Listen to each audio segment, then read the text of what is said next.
Ce n'était pas un empressement médiocre que le jeune homme avait montré. Il était comme un amoureux. Alors que les autres hommes s'approchaient du Christ pour le mettre à l'épreuve ou pour lui parler de leur maladie, de celle de leurs parents ou d'autres gens encore, lui s'approche pour s'entretenir avec lui de la vie éternelle. Le terrain était riche et fertile. Il était plein de ronces, prêtes à étouffer les semences. Matthieu 13, 7. Considère comme il est bien disposé à obéir au commandement. Que dois-je faire pour avoir en héritage la vie éternelle? Aucun pharisien n'a jamais manifesté de tels sentiments. Ils étaient plutôt furieux d'avoir été réduits au silence.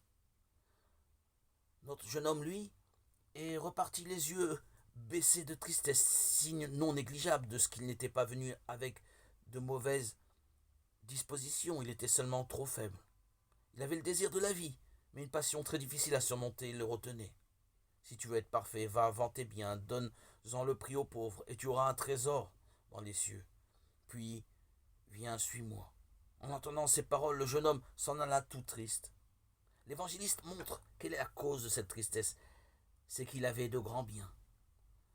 Ceux qui ont peu et ceux qui sont plongés dans l'abondance ne possèdent pas leurs biens de la même façon.